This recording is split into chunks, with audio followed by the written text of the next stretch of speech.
Welcome back. Addiction. It's a condition most people associate with alcohol, drugs, and gambling. But what about video games? According to the Computer Addiction Center in Boston, up to 40% of North America's 10 million gamers are addicted, and it's bound to get worse.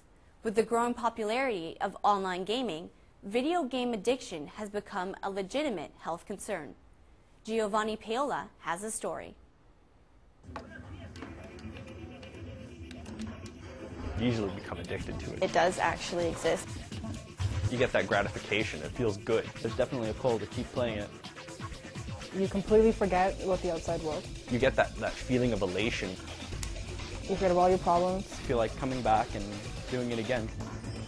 Rushing home from work or school to play it. I hate to use the word high, but this is how many gamers describe their experience. And if it isn't addiction, it sure sounds like it.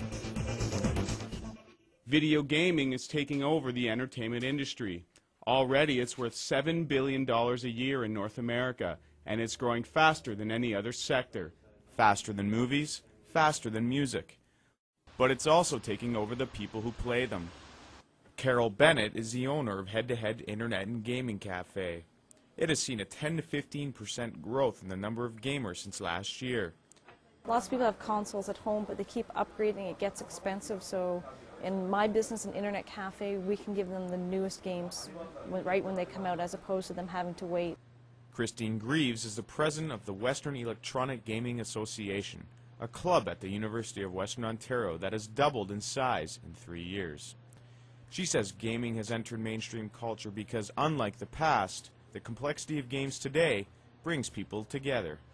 Especially now with online games, you can play with your friends, which is a huge deal. Games now that don't have online capabilities generally don't do as well, especially with the massively multi-online games that are out now. Like World of Warcraft has 5.5 million people playing it. I think that's intense. Problem Gambling Services. But for many, it's more than just fun and games with friends. This expert says an increasing number of gamers have problems that resemble addiction, and that's producing cries for help. We have had a handful of calls quite recently from concerned others, family members or life partners of people involved in video gaming, who are saying that their lives have drastically changed since the gamers have become so involved in this activity. They are neglecting their responsibilities, they're sort of distancing from relationships, not getting any sleep, becoming very moody. Miguel is an avid video gamer, playing between 20 and 30 hours a week. He admits pulling away can be a struggle. Hi, I need to buy some time. Okay. If anyone is going to get addicted, they're not necessarily getting addicted to the game, they're getting addicted to that feeling of reward. Lots of games can provide it. And Miguel gets this feeling from his favorite game, World of Warcraft, known to serious gamers as WoW. Unlike most games, WoW never ends. When the player leaves, the game goes on without him. And the more you miss, the harder it is to win when you come back. Miguel says his life got particularly ugly when he began playing WoW. There were times when I'd wake up, I'd play WoW, I'd eat, I'd maybe go out for 2-3 hours, go home, play WoW, and then sleep. And then wake up and play WoW again. Some people play so long that at head-to-head, Carol Bennett throws them out if they stay more than 24 hours at a time, just so they'll remember to eat and sleep. It happens here occasionally, and we'll step in if they're, just forget that maybe they should go home and sleep. These days, Andrew Clark loves reading, but it wasn't always this way.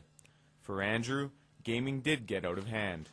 He describes himself as a former addict, unable to remove himself from the world of video games.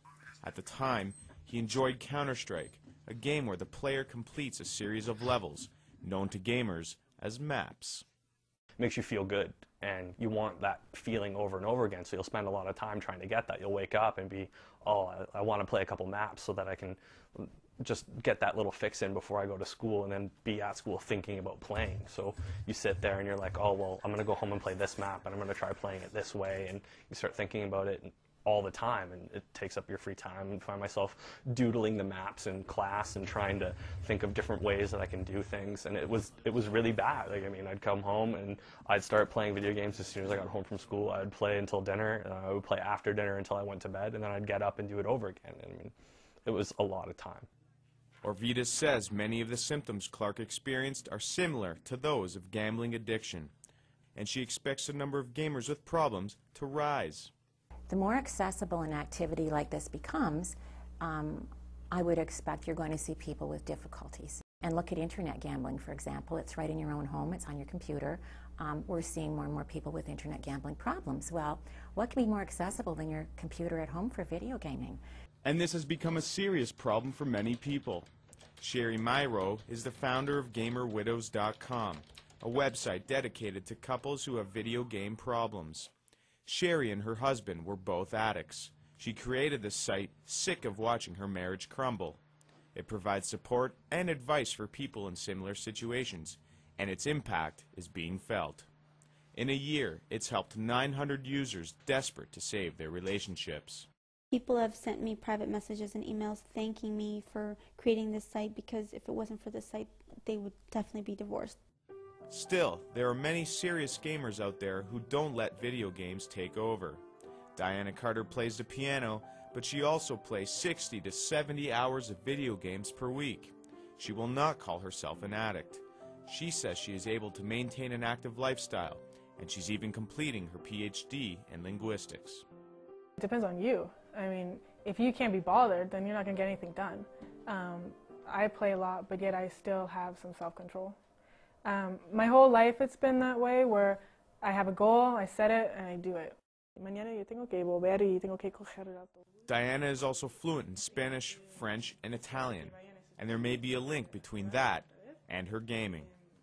In a recent study, one expert found parallels between bilingual people and gamers. They think faster and are better at multitasking. To our surprise, we found that people who played video games were simply faster on everything. All the conditions, including the control conditions where there was no conflicting information, nothing to ignore, they were just faster. But she warns not to take the study out of context, saying that there are still inherent dangers with video games.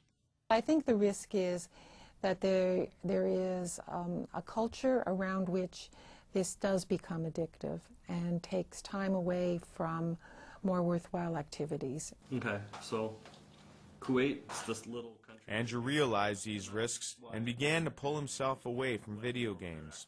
Today he lives a balanced life and enjoys doing a number of different things, like reading, baseball, and helping his brother finish his homework. Andrew's case proves that problem gamers can overcome their dependency.